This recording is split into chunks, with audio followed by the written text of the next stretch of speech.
Hi, everybody. Welcome to the American Dream Connection. I'm Amy Atkins. And I'm Mike Meena. And you know what? Today we're going to talk to the millennials. Whoa, talk to the millennials. I have a bunch of those at home, I think. Yeah, I have one. But this is good stuff. You wrote in your blog today about starting out. So they're 25 years old. They got 41K. Go. Well, it's not so much about the 41K. It's about cars. It's about, we all love our cars. We all want to buy an expensive car. We want to have a nice car, this, that, the other. They say the average vehicle today is selling brand new for $36,000. Now here in California, I think it's probably higher than that. But if you take that $36,000 car and you finance it for 5 years or 6 years, your payment's $579 a month. So if you kept that car for 6 years, then you're in this constant $579 a month. What I didn't get at is that's like $90,000 to $100,000 in mortgage. But what I did talk about in my blog was the fact that if you bought a car every 12 years and you put that extra $579 away, let's say you're young, you're 25, 27, you get married, you and your wife, now each of you buy a car every 12 years. So that's, you're putting that $579 away every single month now, that $579 that you're not spending on a car. Then at the end of the day, end of 42 years, so you started at 25, you end at 67, you know what you have? You have $5 million worth of real estate paid for, and you have another $200,000 in the bank, assuming things go the right way, meaning we only go up 3% per year in values, and that your stock account goes up 6% per year on the money that you put in.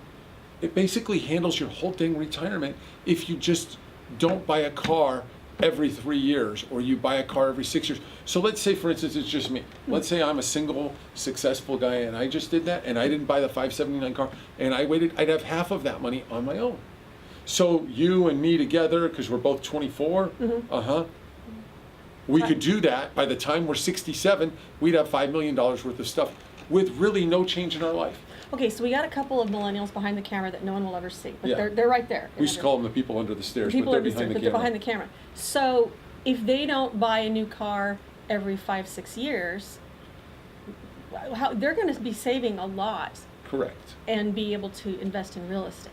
Yes. And so basically, if you put that $579 a month away, and you don't even know it's there, imagine the money that you're going to have at the end of every 5 or 6 years. It's $50,000 at the end of 5 years, or something to that 42 or whatever the number is at the end of 5 years. It's a crazy amount of money, but we're throwing it out. And what's a car worth?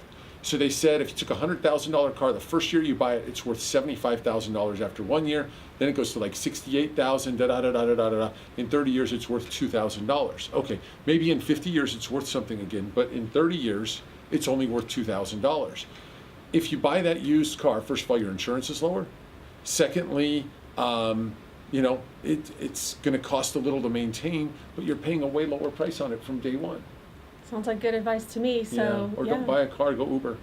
Go Uber. It might even be cheaper to It's Uber. hard in California to Uber. We're kind of dependent on cars, but yeah, I mean, well, definitely. what we pay in car insurance for these kids too when they're young, Uber kids.